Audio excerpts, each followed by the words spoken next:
Olá, olá, sejam bem-vindos a mais um episódio do podcast Vocatel, lugar onde carreiras e vocações se encontram. Meu nome é Marcelo Vischer Martim, eu sou host desse podcast e eu estou aqui hoje com a talentosíssima ou planejadíssima Mariana Emídio. Seja bem-vinda, Mari, tudo bem?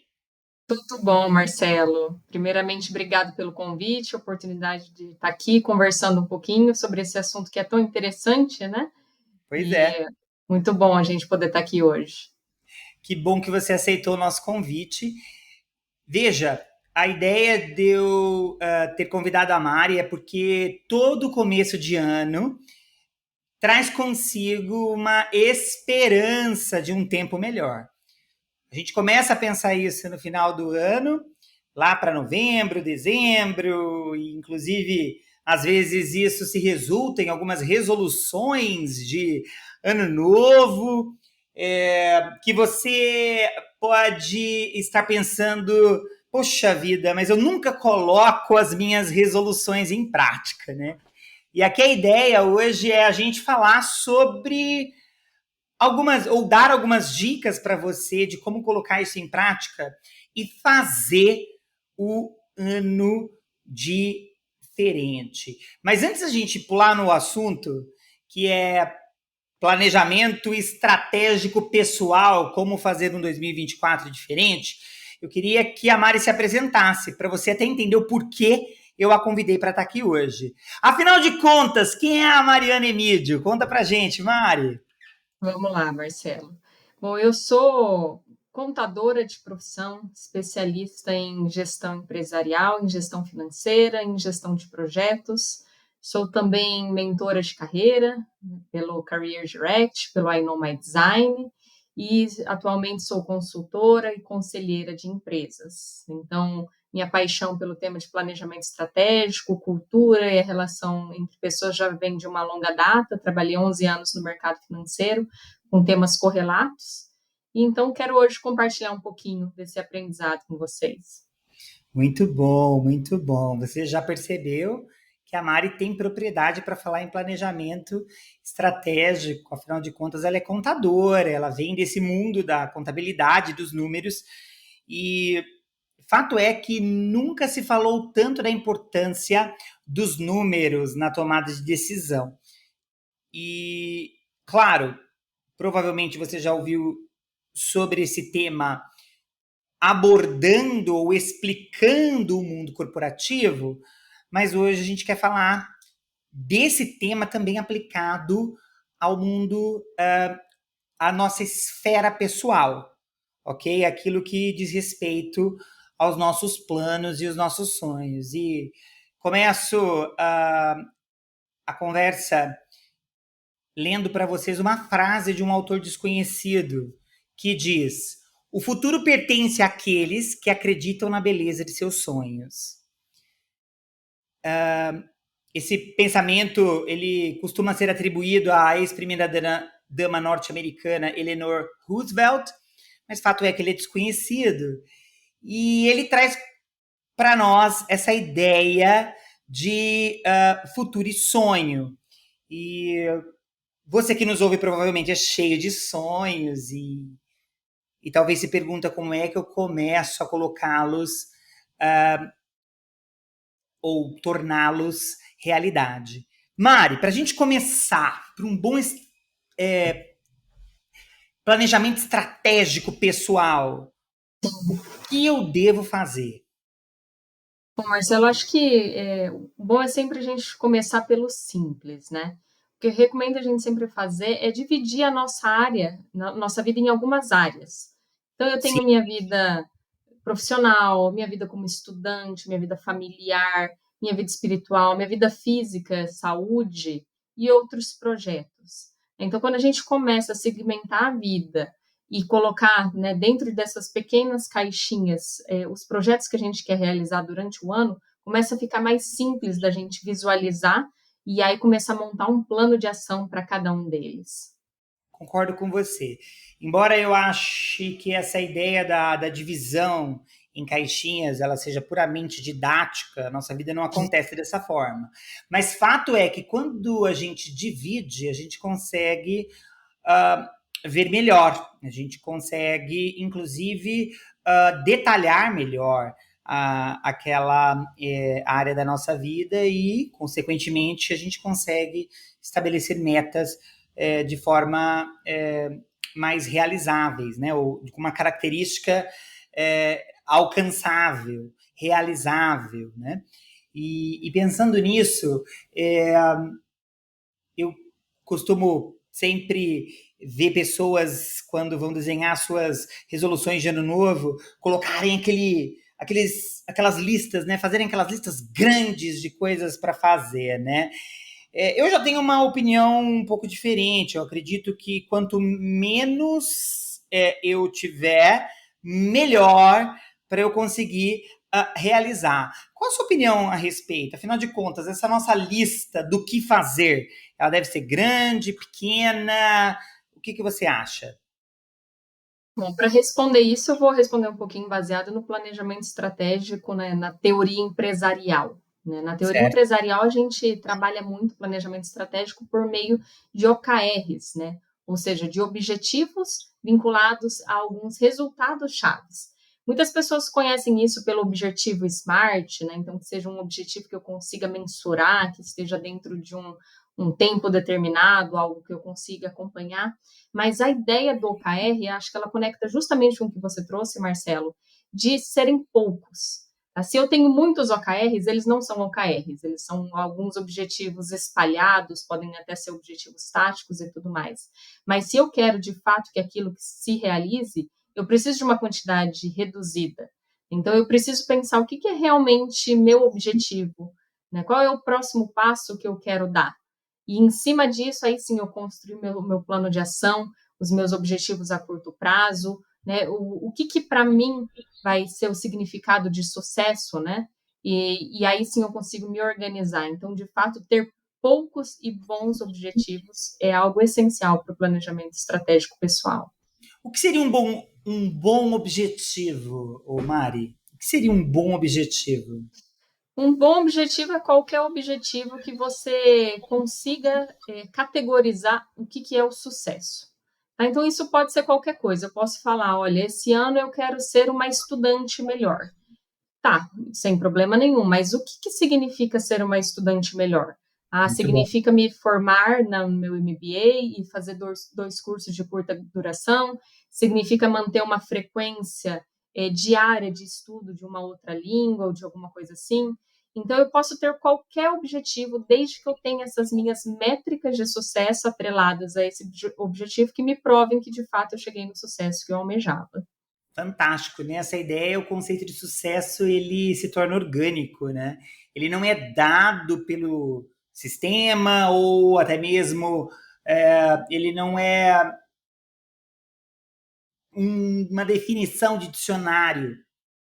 Então, ele não é Exatamente. uma definição de dicionário, ele também não é uma expectativa é, das pessoas, mas ele passa a ser o meu compromisso e a minha responsabilidade para com aquele objetivo. Muito legal isso. Acho que, inclusive, a partir desse novo olhar para o sucesso, é que a gente consegue criar objetivos que sejam possíveis de serem alcançados, não deixando as resoluções de ano novo tão desacreditadas como são até hoje, né? Exatamente.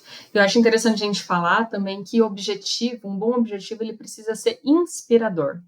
É por Olha isso aí. até que eu trouxe a questão do objetivo SMART, que se tornou aí muito conhecido, só que as Uhum. pessoas pensam muito nisso, né? Tem que ser mensurável, ok, mas eu não posso perder a minha inspiração de vista, né? Então, é É muito legal a verdade. gente ter esse objetivo inspirador, que pode ser uma frase bonita, da forma que couber melhor a minha realidade, e aí trazer depois essa parte da mensuração para como eu vou acompanhar esse objetivo. E o objetivo SMART, ele mesmo, por exemplo, né, no framework dele, ele traz a ideia do porquê aquilo é importante para mim, né? Da relevância. Eu acho que o que você está querendo dizer tá muito conectado com a relevância daquilo para mim, né, que quero colocar aquele objetivo em prática. Ele precisa ter um porquê. Né, eu estou fazendo, eu estou, enfim, batalhando, investindo energia, tempo, dinheiro naquilo, né? Muito bom, gostei bastante sobre isso. Acho que, inclusive, qualquer conversa deve começar pelo porquê, né? No sentido de motivação e inspiração. Eu ia falar justamente isso, Marcelo. Eu também gosto Falei, muito dessa ideia do porquê. E hoje em dia muito se fala sobre propósito, tanto pessoal quanto das organizações, e cada vez mais o propósito tem se tornado parte da estratégia. sim, Antigamente a gente falava muito de missão, visão, valores, né? Hoje a gente fala mais sobre propósito e como vincular, né, todo o restante da organização a isso.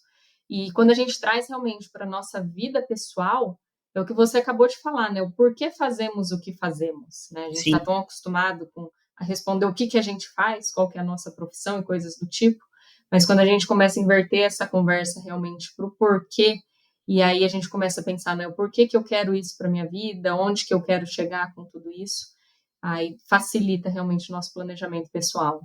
Fantástico, porque ele é orgânico também, né? A gente falou um pouquinho do conceito de sucesso ser orgânico, e a gente falou, né? Você muito bem colocou a questão da motivação ser bem definida para trazer inspiração e até persistência para continuar, né? Mas o porquê também ele é orgânico, porque a gente vai crescendo, amadurecendo e o nosso propósito de vida também vai acompanhando essas mudanças, né? Assim, E como isso é legal de ver. Se você tem o privilégio de acompanhar pessoas, ou enfim, se você tem amizade com pessoas de há muito tempo, você consegue observar isso evoluindo ao longo do tempo, né? E é muito legal. E fato é que propósito bem definido, ele fala muito também sobre a nossa marca pessoal, né? Sobre aquilo que, inclusive, a gente deixa no mundo como a nossa marca, né? A nossa relevância no sentido de fazer a diferença no mundo, no nosso mundo, né? sim. Muito bom, muito bom. Mari, você poderia dar um exemplo de um objetivo, de um bom objetivo, conforme esses parâmetros que a gente está conversando aqui, só para o pessoal ter um pouco mais de facilidade, quem nos vê, quem nos ouve, de assimilar ou de ter uma ideia de como fazer algo assim? Sim, eu vou sugerir, né, um outro objetivo um pouquinho diferente. O primeiro exemplo que eu dei foi mais relacionado à parte de educação, né? Vamos Hum, trazer para um pouco mais para o dia a dia da nossa vida, né? Então, certo. eu posso ter um bom objetivo relacionado à minha gestão financeira, né? Então, eu quero melhorar minha gestão financeira ao longo de 2024. Uhum, E então, como eu falei, o nome do objetivo ele pode ser esse, pode ser inspirador, né? Como o que eu coloquei, eu quero ter uma saúde financeira melhor ou alguma coisa do tipo. Agora, o importante é sempre eu vincular quais são os resultados chaves que vão me provar isso. Então, se eu certo. quero ter uma melhor saúde financeira ao longo de 2024, eu preciso ter pelo menos 3 resultados chaves que me provem isso.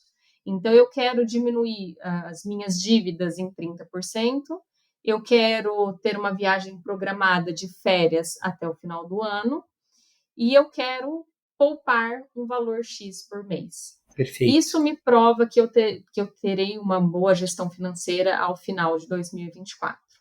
E assim Sim. sucessivamente, eu posso ir criando objetivos para todas as áreas da vida, né? Aí eu quero melhorar o meu relacionamento familiar, né? Então, ter uma família saudável em 2024. Ótimo, é inspirador, né? É bonito, faz, né, toda a parte, trabalha a nossa vida de uma forma holística, mas como que eu mensuro se a minha família está melhorando em 2024? Uhum, Novamente, eu coloco os resultados chaves vinculados. Eu vou saber que eu estou trabalhando melhor com a minha família em 2024 se eu conseguir manter uma constância de uma noite por semana com todos os membros da família jantando juntos. uma vez ao mês, tendo uma atividade juntos, de passear no parque, no shopping, alguma Perfeito. coisa assim. E uma vez por ano, viajando ou fazendo algo um pouco maior. É assim que a gente Fantástico. consegue atrelar de forma simples, né, o que significa o sucesso. Em outras palavras, eu escuto você dizer que é importante a gente visualizar o resultado que a Sim. gente quer, né? Então, ok, eu quero ter uma vida familiar melhor, mas afinal de contas, o que é para você ter uma vida familiar melhor, né? Bom, para mim é ter mais tempo durante a semana com a minha família. E aí eu vou trazendo mais detalhe, mais exemplificação do que é aquele conceito para mim. Até porque a gente costuma falar muito no mundo do subjetivo, né? A Sim. gente gosta de falar que o que a gente quer para o próximo ano é ser feliz, ou o que a gente quer mesmo é ter um melhor envolvimento com a família, ou quero ter uma vida financeira saudável. Acontece que Sim. felicidade, vida financeira saudável, né, a saudabilidade, ou até mesmo eu quero tempo, né? Tempo. São assuntos, são temas bastante subjetivos. E eles contam muito com o que aquela pessoa entende sobre tal tema para a gente poder ser possível criar um objetivo sobre aquilo, né? E aí é que vem o exercício da imaginação sobre o que é aquilo para você, ou como você vai saber que você atingiu aquilo. Quando eu estiver tendo tempo durante a semana com os meus filhos, com minha esposa. Sim. Muito bom, muito bom. É, quantos objetivos você acha que essa lista deve compor? Marcelo, a gente orienta de 3 a 5 objetivos para Aham. que eles possam ser entregues. É assim que a gente trabalha em organizações também. Nós orientamos que as Uhum. organizações tenham de 3 a 5 objetivos estratégicos e aí, claro, depois cascateados para os demais níveis da organização, táticos e Uhum. operacionais. Então, assim, a gente segue o mesmo conceito na nossa vida. Se eu tiver de 3 a 5 grandes objetivos que vão, de fato, fazer diferença na minha vida, eu vou conseguir alcançar ao final do ano. Porque não adianta a gente colocar e não acompanhar. Então, nesses 3 a 5 objetivos, eu preciso mensalmente estar olhando. Eu estou atingindo? Se eu continuar agindo da forma que eu estou agindo nesses primeiros 2 meses do ano, ao final de 2024, eu vou conseguir realizar? Porque se a gente. Tem pessoas que às vezes fazem como uma espécie quase que de ritual. Uhum. Escrevo meus objetivos no começo do ano e eu guardo numa gaveta para no final do ano poder ler e ver se deu certo, né? E não é legal a gente fazer assim, porque Sim. pode ter o gostinho da surpresa, né, da realização, mas não existe a intencionalidade em garantir que aquilo seja de fato feito, de fato realizado. Então, esse acompanhamento mensal Sim. é muito importante para que a gente consiga chegar onde a gente cravou o nosso objetivo. Perfeito. Como você acha que a gente poderia fazer esse acompanhamento mensal quando a gente fala de objetivos, enfim, smart para a nossa vida pessoal, ou um planejamento estratégico pessoal? Você poderia dar um exemplo para a gente? Sim, aí que entra a parte do plano de ação. Então, lembra lá no primeiro exemplo que eu dei? Eu quero ser uma melhor estudante em 2024. Certo. Como? Terminando o MBA e fazendo 2 cursos de curta duração? Então, quais serão esses cursos? Em que mês que eu vou fazer? Vai ser um no primeiro semestre, outro no segundo semestre? E assim eu vou fazendo esse acompanhamento. Então, se eu Certo. preciso fazer um curso no primeiro semestre, já foram 2 meses. Eu já Certo. comecei a pesquisar, já sei quais instituições que eu quero, qual que é o custo desses cursos.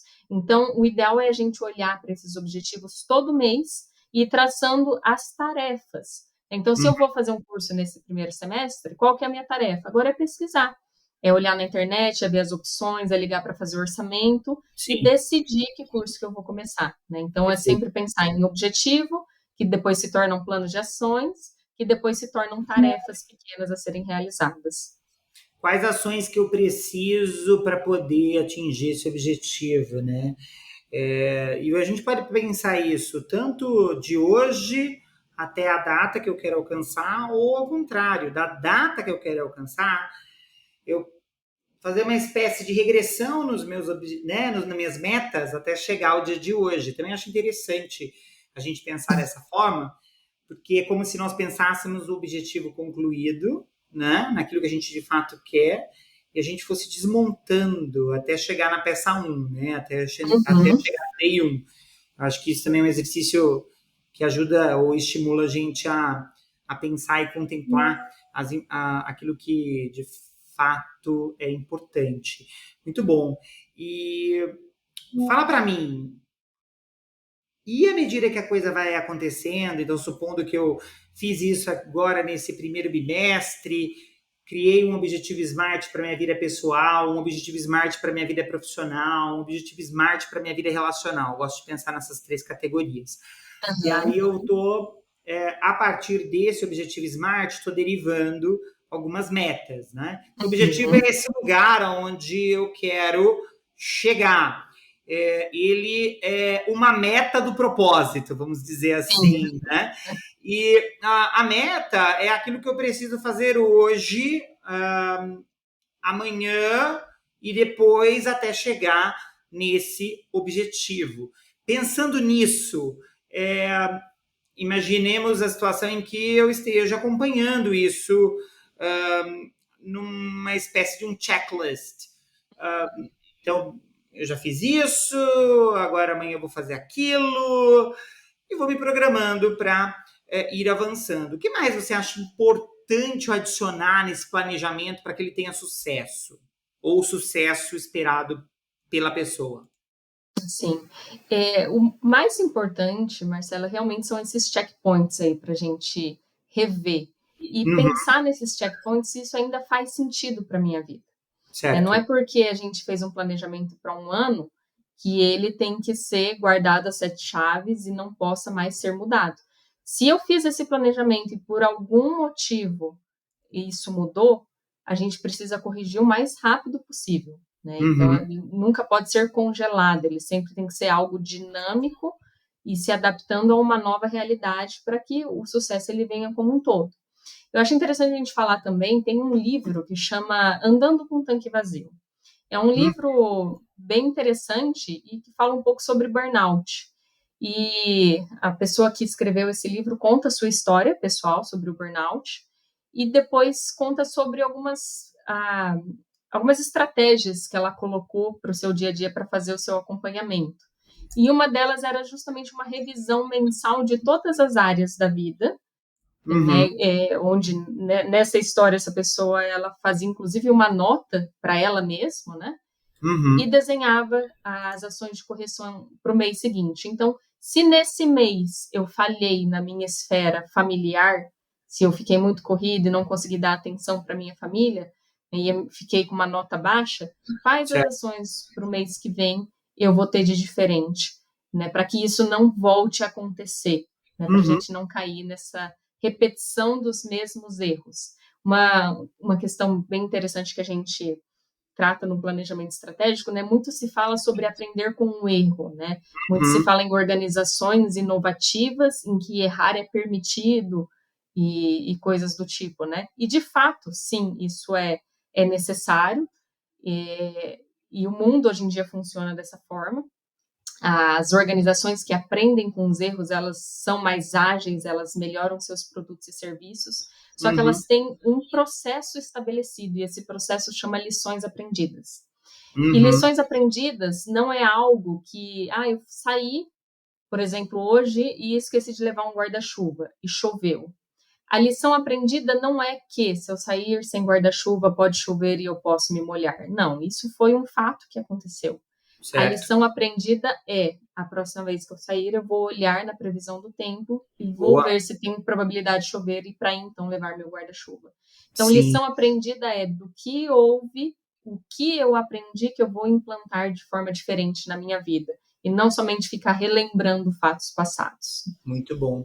Inclusive, existe no senso comum a ideia de que, bom, já que as coisas não acontecem de acordo com o planejado, então eu nem vou planejar. Acontece que quando eu planejo e as coisas não saem de acordo com o planejado, Logo, é mais fácil de eu estruturar aprendizados. E no caso, como é que da próxima vez eu vou agir, dado que dessa vez aconteceu essa situação, né? E quando eu não planejo, simplesmente não há como eu cognitivamente, na minha mente, fazer uma comparação, né, entre ações. Não há nenhuma captação do meu cérebro de forma estrutural daquilo que eu fiz, uma compreensão da minha ação que eu, enfim, fiz, e muito menos uma comparação para poder haver melhoria e inovação, né? Sim, Então, não é que você, não planeja porque não vai acontecer da forma como você planejou. Você planeja exatamente para você entrar nesse loop de evolução, né? Dia uhum, após dia, né? Muito bom. exatamente. E eu acho interessante até trazer aquela famosa frase do Benjamin Franklin, né, que ao falhar em se preparar, você está se preparando para falhar. Pronto. Perfeito. Muito boa frase. É, a gente acaba aqui contando muito com a variável tempo, principalmente quando a gente é jovem. Ah, Enfim, a gente acha que tempo não é um recurso escasso, mas ele é o recurso mais valioso e mais escasso que a gente tem. Porque, afinal de contas, dinheiro a gente pode perder tudo hoje, fazer tudo amanhã, o dobro, o triplo, o quádruplo. Ah, Tempo não dá para viver o dia de amanhã, ou melhor, viver o dia de hoje amanhã novamente. Não tem como. Amanhã eu necessariamente serei um dia mais velho. E Uhum. aí é que está a coisa, né? É, Se eu não planejar, logo não vou usufruir da melhor forma do recurso mais valioso e escasso que eu tenho nas mãos, que é meu tempo. Muito bom. Para a gente finalizar, Mari, esse bate-papo está muito gostoso e eu acho que ele está bem objetivo, estratégico. Eu gostaria de perguntar para você qual é a dica de ouro que você dá para quem nos vê e nos escuta sobre planejamento estratégico pessoal. Marcelo, eu acho que vai um pouco do que você colocou agora, investir tempo em pensar. Tudo que a gente coloca tempo multiplica, né? Seja para o bem ou seja para o mal. Então, se eu quero fazer um bom planejamento estratégico pessoal, eu preciso tirar um tempo primeiro para mapear o meu cenário atual. Como que eu estou em cada área da minha vida, qual área da minha vida precisa de mais atenção, qual área da minha vida precisa de mais tempo investido, qual área da Certo, minha vida precisam de mais ações pensadas a respeito. muito bom. Então, primeiro ponto é mapeie seu cenário atual, desenhe como ele está. Segundo ponto, comece o momento da inspiração, do sonho, né, da visão, e depois, aí sim, comece a construir os seus objetivos, desenhe o que significa sucesso para cada um deles, e a partir daí faça as medições com uma constância em que você consiga aferir as lições aprendidas e mude a partir daquele momento e consiga acompanhar o progresso disso até o dia que você vai fazer a aferição final, ou seja, até o dia que você vai conquistar esse objetivo que você tinha desenhado. Muito bom, muito bom. Eu gostaria de finalizar esse episódio citando uma frase do poeta e romancista e ensaísta francês Louis Aragon. Ele diz que reinventei o passado para ver a beleza do futuro. E que 2024 seja essa possibilidade para nós, né? Que essa seja o nosso lema do ano. Vamos reinventar o que vivemos até aqui, para que a gente possa não só ver a beleza do futuro, mas também desfrutar da beleza e da delícia desse futuro. Mari, que gostoso ter você aqui. Para quem nos vê e nos ouve e gostaria de procurar, deixa para a gente aqui as suas redes sociais. A gente vai deixar, mas eu gostaria que você também falasse como é que as pessoas fazem para te encontrar, porque elas podem contar com a ajuda de um profissional para poder planejar estrategicamente o seu futuro. Com certeza, Marcelo. Novamente agradecer, foi muito gostoso mesmo esse tempo de conversa. E para quem quiser me conhecer mais um pouquinho, conectar, eu estou tanto no Instagram quanto no LinkedIn como Mariana Emídio. Você me procurando lá, fazendo contato, a gente com certeza vai continuar desenvolvendo essa conversa e se conhecendo um pouquinho melhor. Um prazer ter estado com vocês. Muito bom, muito bom. Bom, pessoal, a gente fica por aqui. Queremos agradecer vocês pelo tempo. Meu nome é Marcelo Vicher e sou o host do podcast Vocatel, lugar onde carreiras e vocações se encontram. Lugar onde a minha vocação e a vocação da Mari se encontraram. Essa é a Mariana Emídio. E juntos a gente quer incentivar você a criar o seu planejamento estratégico pessoal e desfrutar da beleza do seu futuro. Até a próxima! Tchau, tchau.